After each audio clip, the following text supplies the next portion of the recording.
Unimed Vale dos Sinos. Cuidar de você. Esse é o plano. Apresenta.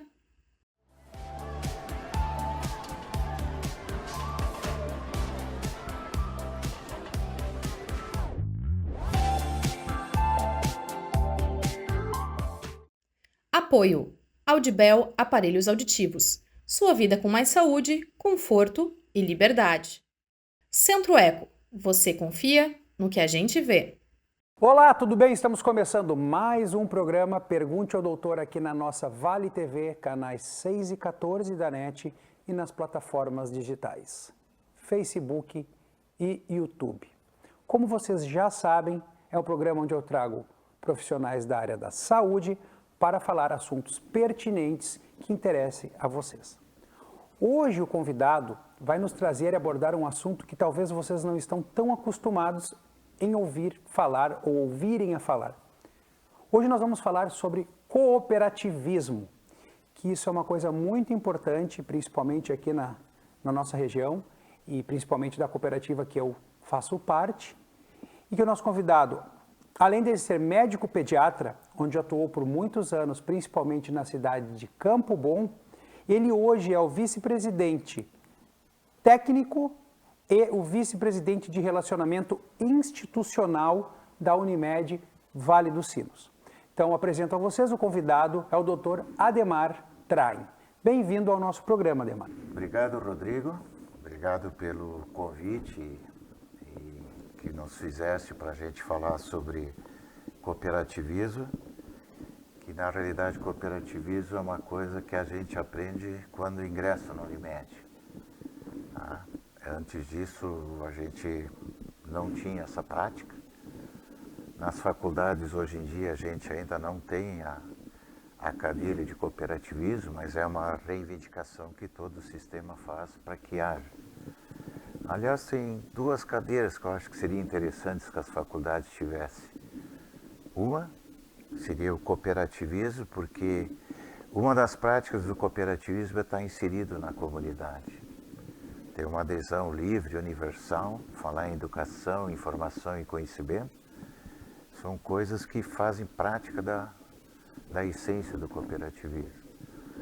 E a outra cadeira que eu acho que a gente deveria ter é saúde, porque tu e eu fizemos parte de uma operadora de planos de saúde, mas a gente vive da doença.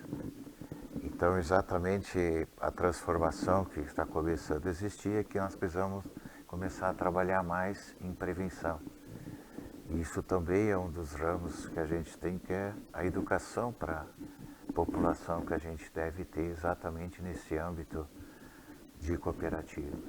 Mas a prevenção já é um ponto tocado aqui no programa sempre, porque dentro de todas as patologias que a gente aborda, a gente sempre usa como prevenção, daí claro, o exemplo mais comum, as mudanças do estilo de vida, a alimentação saudável, noite reparadora de sono, exercícios físicos, enfim, não uso de drogas, bebidas, a gente sempre toca nisso, já falando da prevenção e claro, umas consultas rotineiras, acompanhar com seus médicos, investigar prováveis patologias, incluso histórias familiares, é uma das coisas que a gente toca aqui. E antes de te abordar mais, eu quero fazer um ressalvo para as pessoas, até nossos colegas que talvez que vão assistir isso. Esse programa é um programa de cooperativismo, porque quem eu trago aqui vem dar orientações, sobretudo dicas, sobretudo mudança de estilo de vida bem marcado em muitos episódios, que esse é o grande chavão das coisas, que largam seus consultórios, suas famílias, para vir gravar, para levar informação para os outros. Eles estão cooperando comigo, que estou convidando, e estão cooperando com as pessoas que vão estar absorvendo as orientações, informações que assim sejam úteis. Essa é a essência de cooperativismo. Quando a gente fala em trabalhar a prevenção, eu sou suspeito porque das coisas que eu mais gostava de fazer era a puericultura. Sim, na pediatria. Da puericultura, muitas mães entravam no consultório e perguntavam, mas o que é puericultura? Isso aí eu ia te dizer, as pessoas às vezes não sabem o que é puericultura. Não sabem o que é puericultura. Eu digo, olha, puericultura é a forma da gente ensinar o teu filho a caminhar sem fazer uso de medicação, tendo uma nutrição adequada, tendo, tu falaste, um sono adequado, tá? E exatamente fazer as vacinas, de tal forma que, como pediatra, eu não preciso usar medicação. Claro, a puericultura faz parte dos marcos do desenvolvimento, que eu sempre uso, né? Eu uso mais o falar, as palavrinhas, enfim, mas a marcha, o falar... Exato, e cada um de nós tem uma determinada. Então, era uma prática que tinha no consultório, naquelas medidas antecipatórias, ou como diz o sistema americano, os touch points, os pontos de contato que a gente tinha dentro do consultório. Tá? Então, exatamente essas medidas são no sentido profilático de prevenção para evitar que a criança fique doente. Tá? Então, a cooperativa, agora a gente tem já mais firme dentro da nossa filosofia empresarial, exatamente o cuidado com a prevenção da saúde. Mas não é uma coisa só da nossa Unimed Valecinos, é do sistema Unimed todo. E a própria ANS, que todo mundo julga mal, tá? Ela entrou para regrar algumas coisas, porque uma época existiam 4.000 ditas cooperativas de saúde. Hoje, nós somos 367 no país. E a gente sabe que o governo quer deixar 500, quer deixar cooperativas de saúde e cooperativas odontológicas, fechar em 500 no todo, tá? E mais 250 de odontologia. Mas eles mesmos têm uma gestão que eu acho bem adequada. A gente tem que diminuir os custos, mas tem que ter eficácia. Mas aí que está o problema agora, já que a gente entrou em ANS, é como se fosse uma balança, né? Na verdade, tudo tem que ser equilibrado.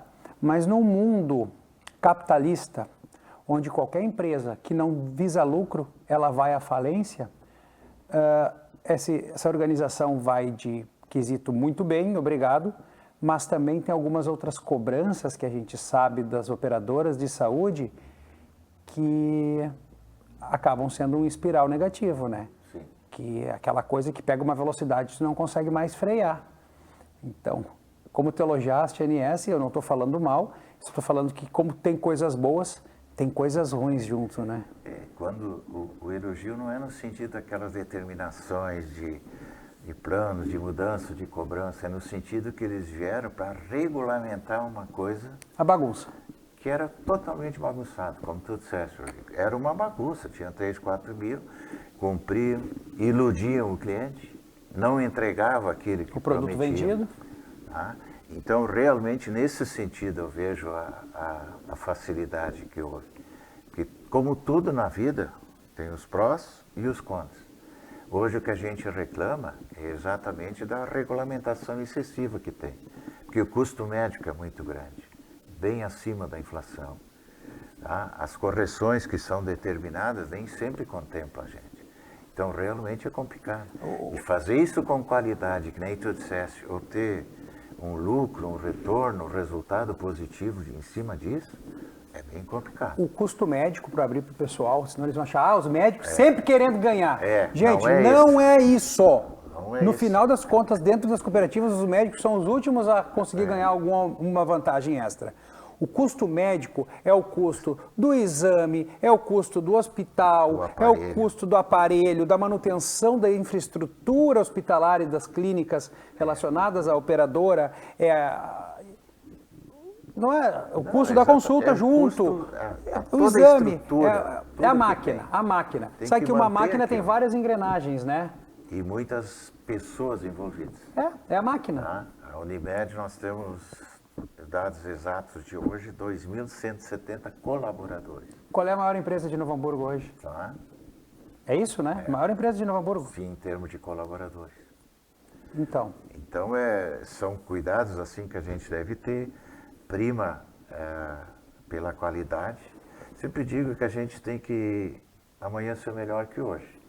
Que nem sempre é fácil. Se tu tiver uma noite mal dormida, tu vai ter um pesadelo, no outro dia vai ser difícil tocar o dia. É difícil complicar. Então, existem normas assim, inclusive em termos de plantão, para a gente evitar que passe de 12 horas exatamente para não diminuir essa qualidade. Que a gente também tem problema nesse sentido.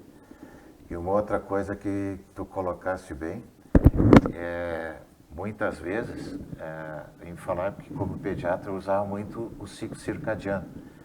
É uma coisa que eu gosto de brincar às vezes, porque a turma que começa nova diz, não, antigamente, na minha época e na época do teu pai, nós tínhamos uma propaganda na TV Piratini, que era a única que tinha no estado. Lá pelas 9 horas da noite tinha uma propaganda dos cobertores Paraíba. E isso dizia assim, dentro da música, dizia assim, não espere mamãe mandar. Está na hora de dormir. Cobertores Paraíba para o seu bem-estar. Tá bem? Tá? Mas era uma coisa que a gente usava no consultório exatamente porque o sono que nos repousa é o sono das 10 à meia-noite. E a pergunta que a gente faz hoje em dia, qual é a criança que dorme às 9 horas? Qual é a criança que não usa aparelho celular ou que não está na frente de um aparelho nessa altura? E coisas que a gente ainda vê muito arraigadas, não, é a genética que não faz. Não, a genética é só 17% comparado com toda a nossa expectativa de vida. A medicina 10%, mas 53% são exatamente o estilo de vida. E esse estilo de vida é uma escolha nossa. Mas o que tu usaste agora das crianças, quem é que não, tu pode usar igual para uma operadora de plano de saúde. Exato. Qual é a operadora que não tem, entre aspas, um celular para atrapalhar o sono, não tem uma alimentação cheia de açúcar que vai agitar o sono e tal, que são os problemas que geram todos os dias que podem influenciar o resultado da máquina. Exatamente. É mais ou menos assim? É totalmente assim. Tá? Então, essa estatística que a gente faz, muita gente diz assim, não, é genética, eu engordei porque meu pai era gordo e minha mãe também. Mas não é. A gente tem uma estatística muito ruim no país, que antigamente era um orgulho, que a gente quase não tinha adolescente obeso. Tu sabe disso. Tá? E a gente se admirava na geração McDonald's. A pediatria sempre usou a nutrição das penínsulas ibéricas, Portugal e Espanha, porque a gente chamava a geração americana de geração McDonald's. Que eram os gordos. Que eram os gordinhos. E os outros eram de comidas vindas da terra. Exatamente. Então, o que acaba acontecendo hoje? Nossos adolescentes já estão em índice de sobrepeso bem maior que os americanos. Falta ainda essa cultura da gente trabalhar aqui dentro. E isso é importante, os dados que tu colocaste, que é exatamente em termos de prevenção. Isso nós precisamos trabalhar, nós precisamos falar mais disso. Nós precisamos ver mais as nossas escolhas.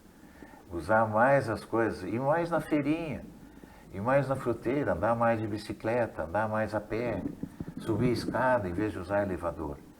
Tá? Existe um estudo que mostra que o simples fato da gente não usar a manivela do carro, e não tem mais carro que abre a vidraça com a manivela, aquilo significa 3 quilos a mais por ano.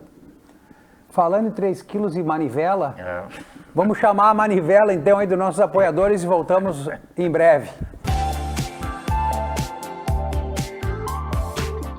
É com muita satisfação que a Unimed Vale dos Sinos faz a entrega deste presente especial a você. É o novo Hospital Unimed, referência em tecnologia, inovação e humanização. Uma estrutura toda conectada, com corpo clínico de alta qualidade, trazendo excelência ao atendimento hospitalar. Unimed Vale dos Sinos. Cuidar de você. Esse é o plano.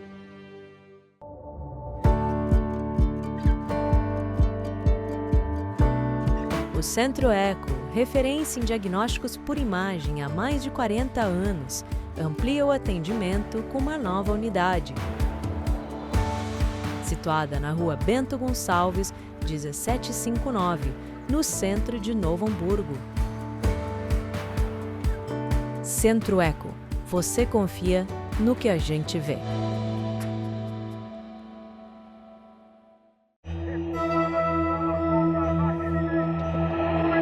E se eles me chamarem de velho?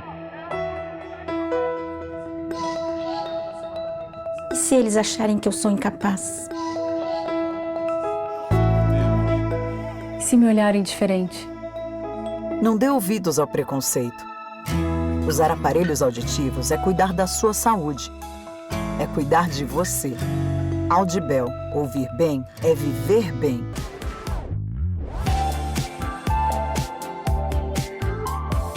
Então, meus amigos, voltando aqui com o nosso programa Pergunte ao Doutor na Vale TV, hoje o colega Ademar Traim, pediatra, vice-presidente técnico e vice-presidente de relacionamentos institucional da nossa Unimed Vale dos Sinos, está aqui comigo conversando um pouquinho sobre cooperativismo e saúde. E não é sobre a saúde suplementar, né? Nós estamos falando da base, a saúde, o primórdio, a raiz. Ademar, vamos explicar para o nosso... Eu não falo telespectadores porque isso aqui é gravado em streaming, então algumas pessoas vêem na TV, outras vêem na internet depois. Explica aí para o nosso público o que é cooperativismo, tecnicamente, pelo teu olhar. Cooperativismo tem uma definição bem simples. É trabalhar em conjunto para a gente produzir um resultado melhor do que eu conseguiria se eu estivesse trabalhando isoladamente. Isso vale muito para nossa cooperativa de saúde, mas não existe só a nossa cooperativa de saúde. Comecei a estudar bastante cooperativismo, foi no início do século, quando tinha cursos de cooperativismo na Unicinos. Infelizmente houveram 3 desses cursos, hoje nós não temos mais. Mas uma das coisas que a gente discutia lá é que a soma de 1 mais 1 numa cooperativa tem que ser melhor que 2, ou maior que 2. Se a gente unir esforços, tá? Eu examinar uma criança, se essa criança tiver um problema otológico, tá? Eu te encaminhar essa criança e tu resolver, nós vamos dando o melhor. Nós vamos conjugar o esforço do pediatra e o esforço do otorrino. Quem é que vai ser privilegiado? O paciente. É a criança, é Claro. o paciente. Tá? Então, eu sempre vi cooperativismo como isso, e isso vale para todos os ramos. Tá? A gente tem uma cooperativa de crédito também. Tá? Então, o que acontece na cooperativa de crédito? É a mesma coisa, vou lá, fomento das coisas. Hoje, a Unimed Vale dos Sinos está trabalhando, é uma das sócias fundadoras do CIT, que é um centro de inovação tecnológica. Tá? Então, exatamente porque a gente tem que estar inserida na comunidade. O estar inserido na comunidade é o 7º princípio de cooperativismo. E a educação, formação e conhecimento é o 5º. Então, são coisas que nós precisamos sempre ter dentro de uma cooperativa. Tá? E a gente tem que se lembrar como é que surgiu o cooperativismo. Pois é. Tá? Nós tínhamos uma época que a gente vivia na época das cavernas e a gente tinha que matar os bichos para se alimentar. Sim.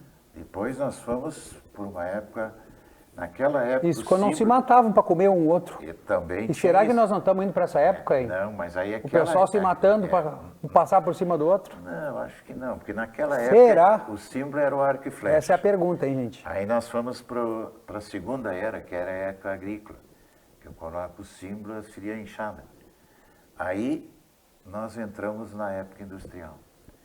Na época que começaram a se lançar as sementes do cooperativismo, o que acabou acontecendo? Era industrial, começou a vir a máquina a vapor.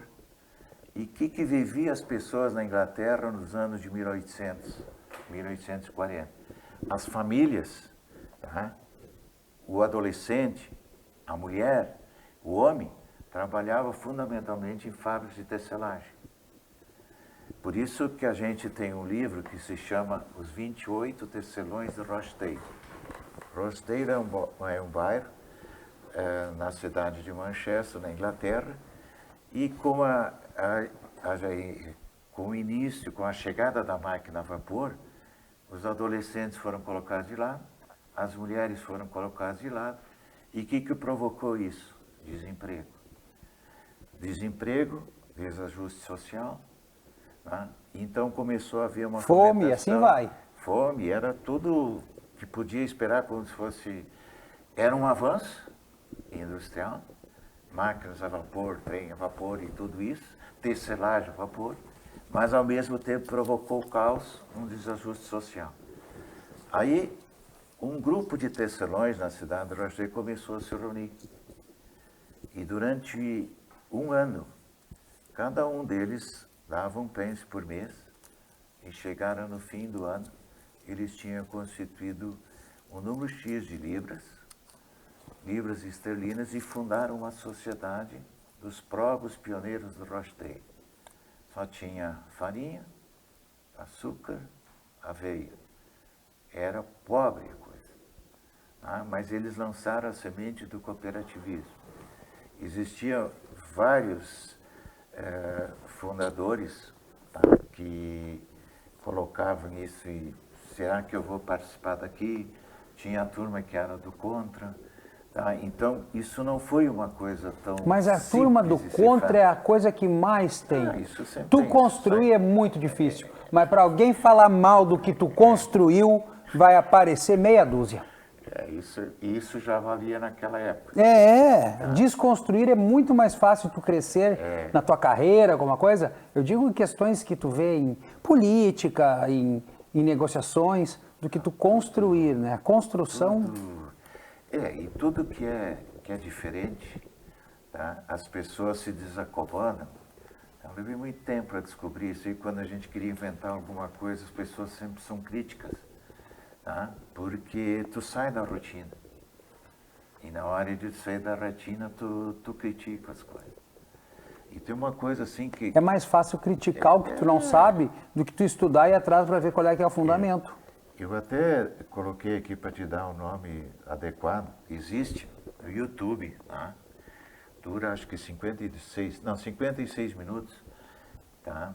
Aproveitando a tua audiência, os pioneiros de Rochdale, tá?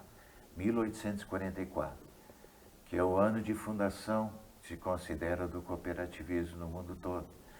Então, em 21 de dezembro... 1954? 1844. Então, esses pioneiros de Rochdale, os 28, tá? Eles se reuniram e fundaram em 21 de dezembro, era inverno na Inglaterra, tá? Que eles fizeram essa primeira cooperativa.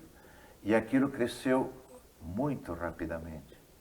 Tá? E naquela época, em 1844, muitas pessoas saíram e vieram, fundamentalmente uma pessoa que é considerada um dos ícones no nosso estado, o padre Amstad. Esse padre Amstad, ele veio para Nova Petrópolis. Tá? E lá em Nova Petrópolis, ele começou a vir com essas ideias da Inglaterra e começou a disseminar isso ano que ele entre os veio? colonos. Ele veio em 1830 ou 32, não tenho... Em inglês? Pô, achei que Nova Petrópolis era tudo alemão. Não, mas ele veio da Europa. Tá? E da Europa já estava disseminado esse berço que era da Inglaterra, lá de Rochdale. E ele veio com essas histórias. Então, uma das histórias que eu gosto de contar é quando ele saía de Nova Petrópolis e foi convidado para dar uma palestra na cidade de Feliz. Olha, gente, o Adhemar está contando tão bem essa história que eu acho que ele era amigo do Adhemar, hein? Não, ele foi para Feliz, e aí nós vamos voltar para aquela época. Como é que ele se deslocou? Não tinha estrada, tinha picada, ele não tinha cavalo, ele tinha uma mula. Então ele foi dar essa palestra na cidade de Feliz, e isso eu considero assim muito importante. Já existia a formação da cidade de Feliz nessa época? Faz parte. Hoje eles... Sim, chamava de Alto Feliz. Era uma sociedade, e ele foi dar... De alemão já. De alemães, tá? E aí ele foi lá dar essa palestra, e num dado momento ele disse assim, se uma pedra, como ele estava indo diante, se aquela picada tivesse uma pedra grande no caminho, ele não ia poder passar. Então, a mula ia travar. A mula ia travar, ele não ia poder passar. Então, uma das frases que ele colocou lá, que eu acho importante até hoje, porque não só porque faz a história, porque não se faz cooperativa com menos de 20 integrantes. Nós podemos fazer uma assembleia com 10, mas criar uma cooperativa é só com 20. Então ele disse assim, se uma pessoa coordenar um movimento, eu sozinho não vou poder remover aquela pedra. Eu vou ficar parado, eu vou ficar trancado, vou ficar travado.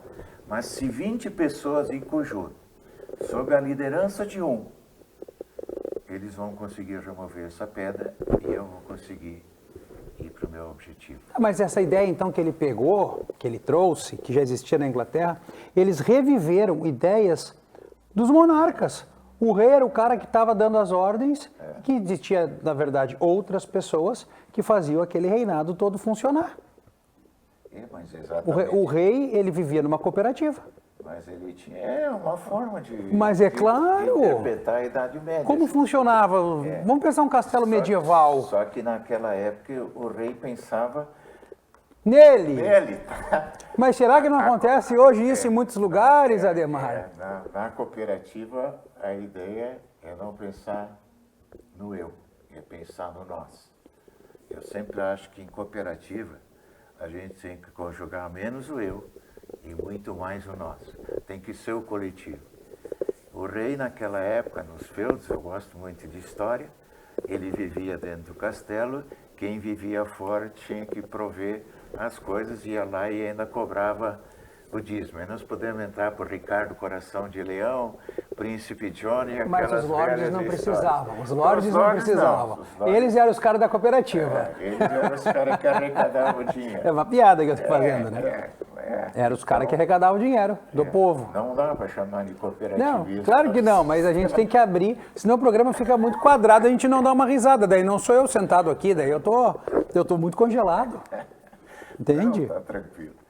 Então, assim, de lá para cá as coisas evoluíram muito, tá? O padre Theodor Ramstad lá, até é bom quem vai lá a Petrópolis, é considerado o berço do cooperativismo. Existem fatores históricos, a gente já tinha aqui no Rio Grande do Sul os jesuítas, na região de Erechim, tá? Onde lá eles tinham um tipo de cooperativismo, mas isso não foi reconhecido pela Associação de Cooperativismo Internacional, porque lá os jesuítas trabalhavam com os índios, e os índios, um fazia plantação de milho, outro plantação de feijão, outra plantação de aipim, e no fim do mês cada um doava a sua cota e eles reuniam aquilo para subsistir. Então alguns historiadores consideram os primórdios. De qualquer forma, o ser humano sempre viveu em sociedade, desde a nossa época das cavernas. Mas claro, tu falou dos índios que não fazem tanto tempo, uns caçavam, outros cozinhavam, outros cuidavam dos nenês, outros pescavam, outros davam conselhos, é o cacique, né? Sim. O pajé cuidava da saúde. O pajé era o médico da tribo. O pajé era o médico da tribo. Muito bem. O Adhemar, nós já estamos basicamente encerrando o nosso bloco. Eu gostaria de te convidar para um novo bloco e que tu deixasse alguma consideração, alguma mensagem de efeito aí para terminar esse primeiro bloco então do programa, para convidar até as pessoas para que nos assistam num outro momento. Queria te agradecer pela oportunidade, a gente bater esse bate-papo bem informal, bem legal. E o que eu sempre tive um propósito, mesmo entrando na cooperativa, ou mesmo quando eu optei pela pediatria, pela puericultura, eu achava que tudo o que nós precisamos parte da nossa educação. Teu pai pensa de forma semelhante. Nós tivemos alguns colegas que já nos abandonaram, mas a gente queria sempre investir em saúde, tá? E tu colocaste bem os termos sono, alimentação, repouso, coisas adequadas que a gente não faz. E eu sempre achei que o melhor caminho de fazer isso é começando na criança. Isso foi uma coisa que me norteou na faculdade, porque se a gente puder educar os nossos filhos, a gente tem que educar os nossos filhos para eles viverem melhor que nós, porque, infelizmente, estão faltando valores no nosso mundo de hoje, que está cada vez mais célere, Cada vez as mudanças são mais rápidas e muitas vezes nós nos distanciamos. Nós precisamos deixar valores e acho que a cooperativa é uma forma de deixar valores para a gente poder trabalhar em conjunto, para trabalhar respeitando o outro, respeitando aquele que tem ideias diversas. Não tem graça se todo mundo tem ideias iguais. O segredo é harmonizar aqueles que têm ideias diversas. Aí nós podemos inovar, a gente pode criar startup, a gente pode fazer o que quiser. Muito bem, esse foi Ademar Train, ele é o nosso vice-presidente técnico e vice-presidente de relacionamento institucional da Unimed Vale dos Sinos, onde conversamos um pouco sobre saúde e cooperativismo. Ele deixou a dica aí, hein? Tudo começa na educação das nossas crianças. Obrigado pela sua paciência ao nosso programa. Envie suas dúvidas para melhorarmos cada dia mais. E não se esqueça, saúde não é brinquedo. Tchau, tchau, gente. Até o próximo. Unimed Vale dos Sinos. Cuidar de você. Esse é o plano. Apresentou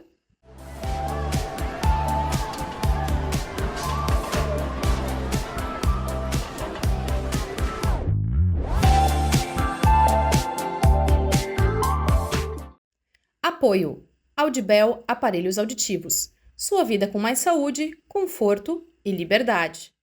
Centro Eco. Você confia no que a gente vê.